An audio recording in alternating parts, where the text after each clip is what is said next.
Welcome once again. Now, in this class, we'll be talking about the cosine rule. We'll be talking about the cosine rule. And again, cosine rule is applicable when we have a triangle that is not a right angle triangle. Now, the cosine rule is a little longer than the sine rule, but with practice, we will be able to remember these rules or the formula for this. Now it says, here the cosine rule says, a squared, if we want to find what a squared is equal to b squared plus c squared minus 2bc cos a. A squared is equal to b squared plus c squared minus 2bc cos a.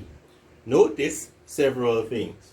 That the side, if we want to find side A, we must know the angle opposite that side. The angle opposite that side must be given. So here it is, the angle, if sine A is required, the angle opposite side A must be given. Now let's try to see if we could write the formula for B using the same pattern as we did here. Now if we want to find b squared, now b squared takes on, wherever we see b now, we will substitute that with a, right?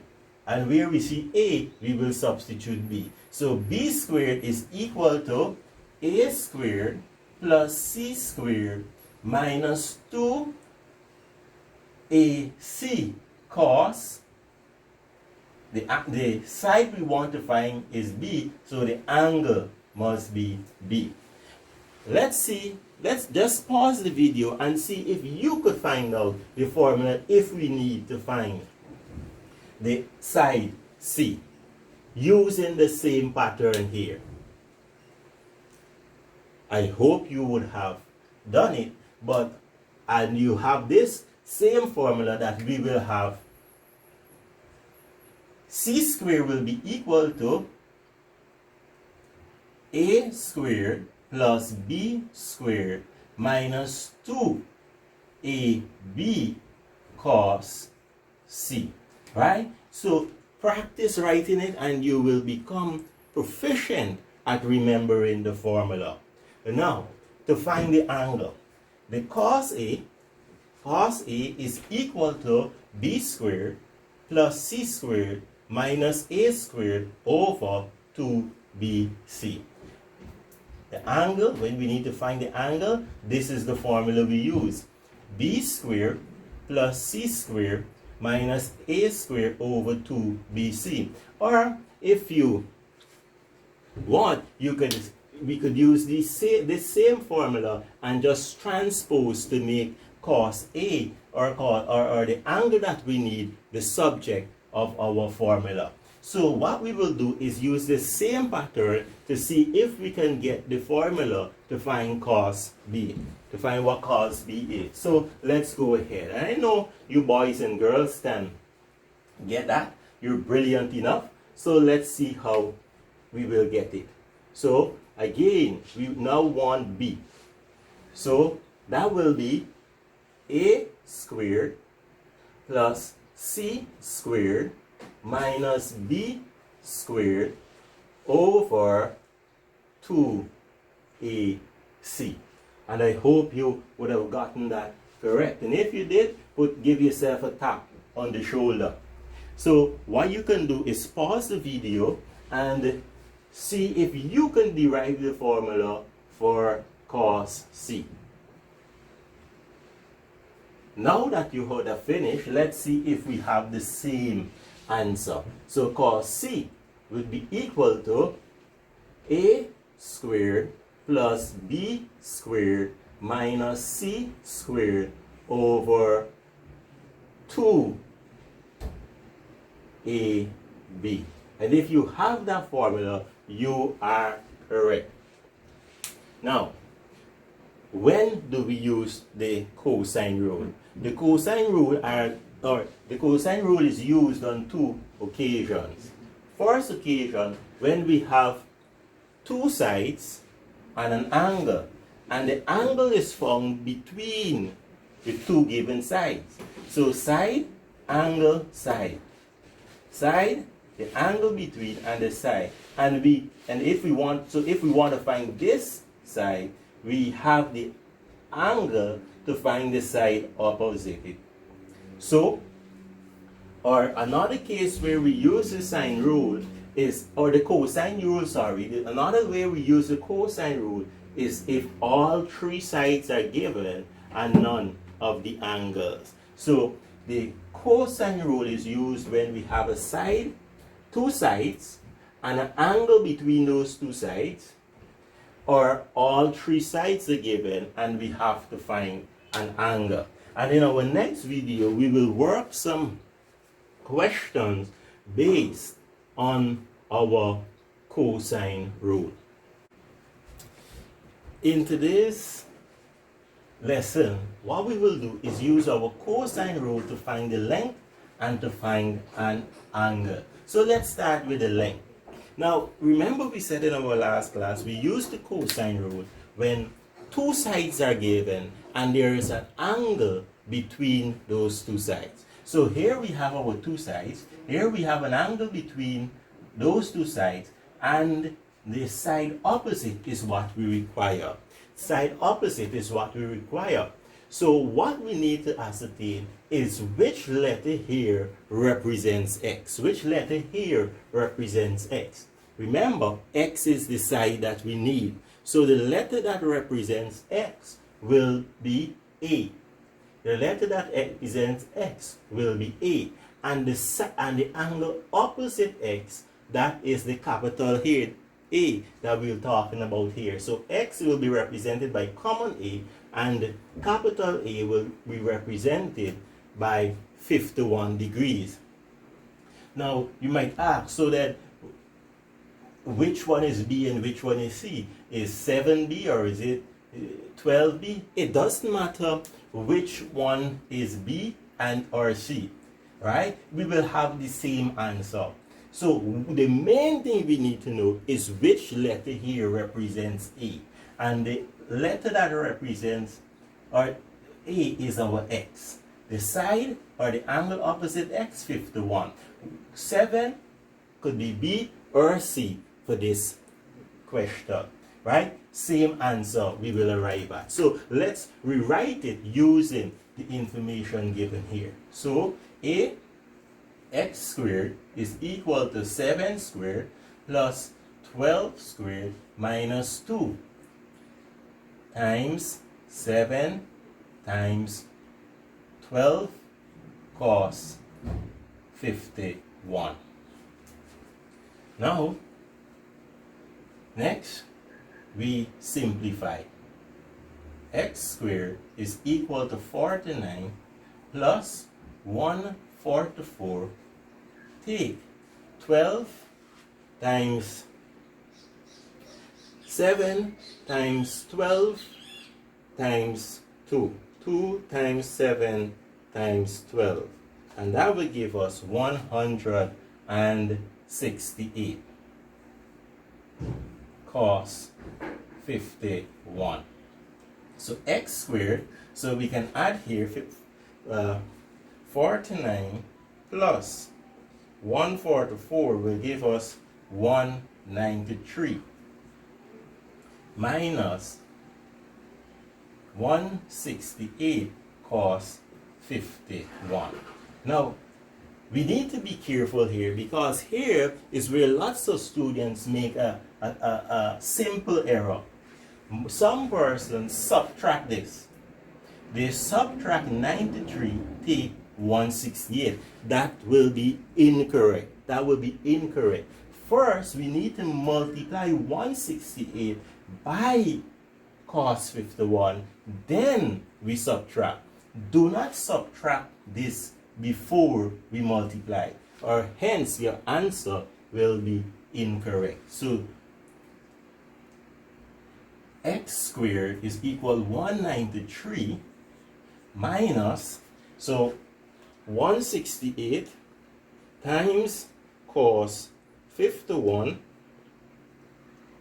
will give us 105.73 to 2 decimal places, and now we can subtract.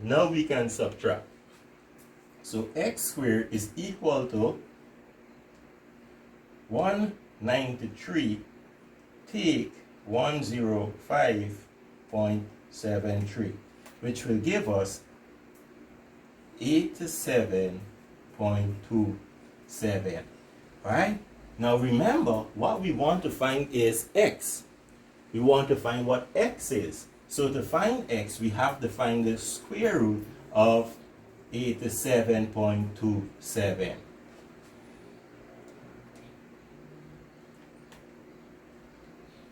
Which would be 9.34 cm.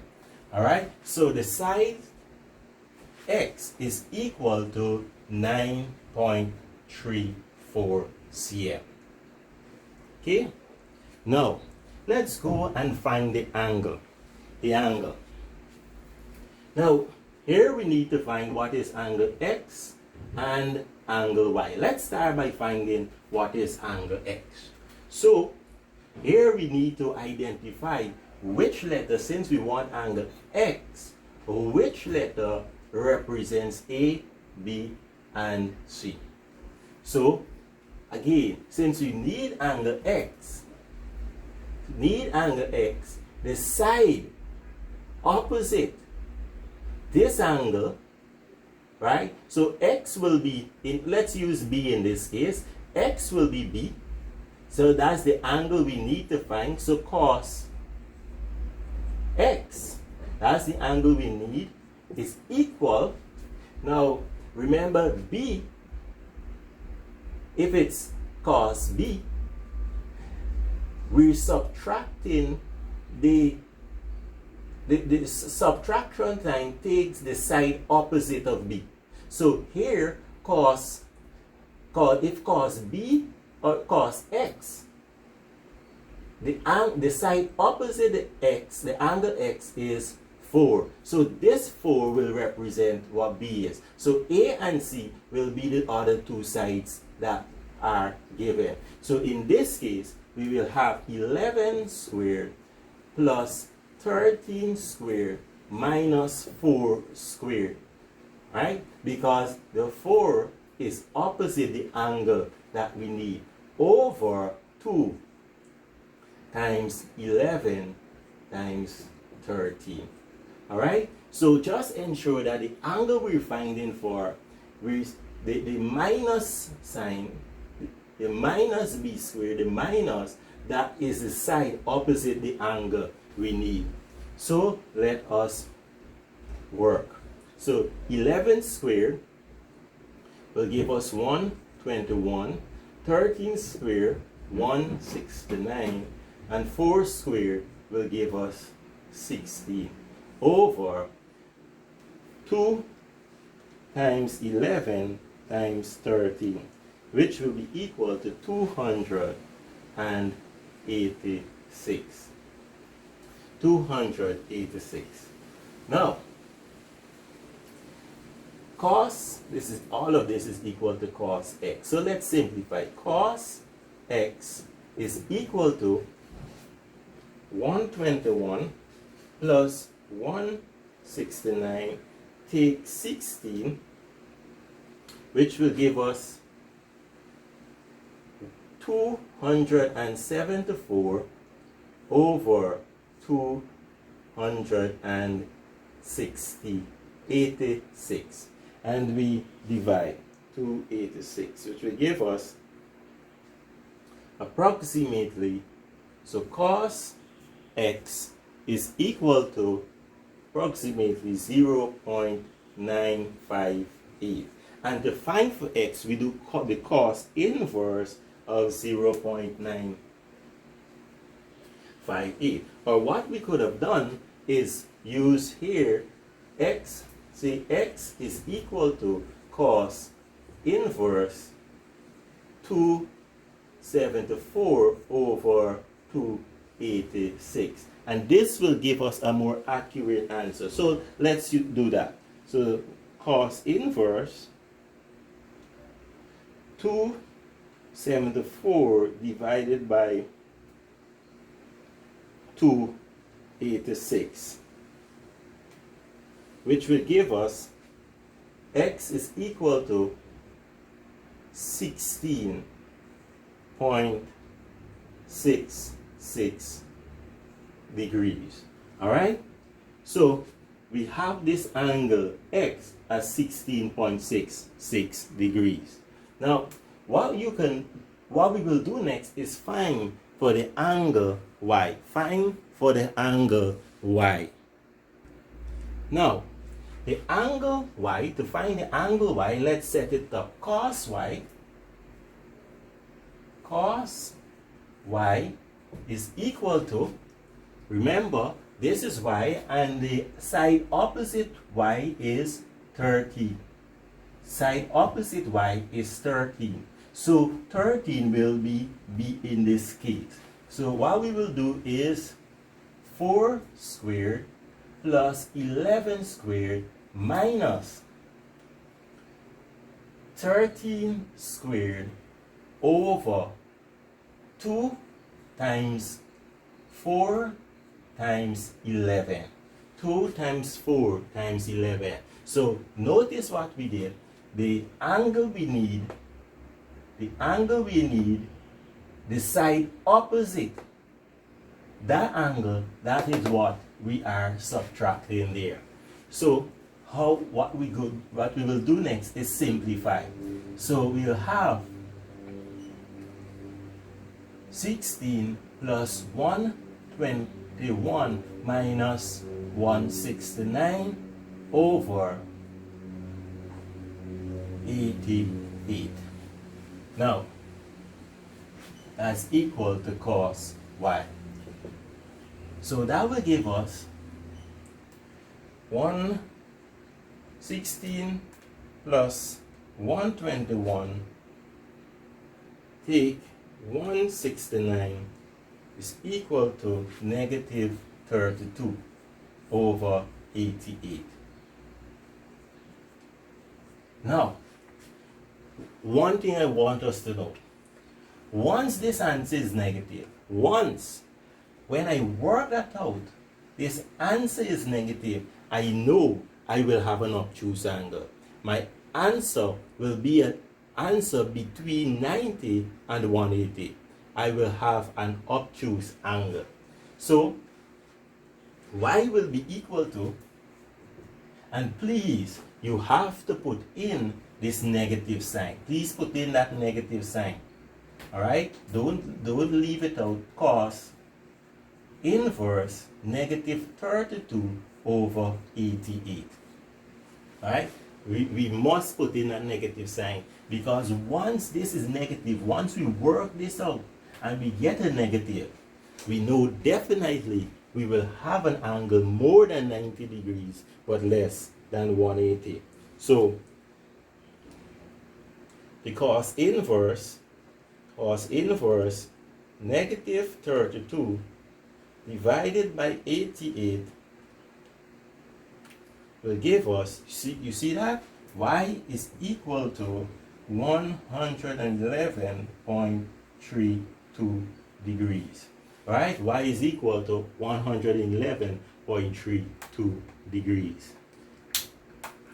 Alright? So, here it is. To find for y, we first use the angle, the y, the side opposite y, right? That's what subtracts. So 4 squared plus 11 squared minus 13 squared, right? Over 2 times 4 times 11. We simplify that. We have a negative. We said once we see a negative, we know that our angle will be an obtuse angle, and we work and we see our angle more than 90, less than 180.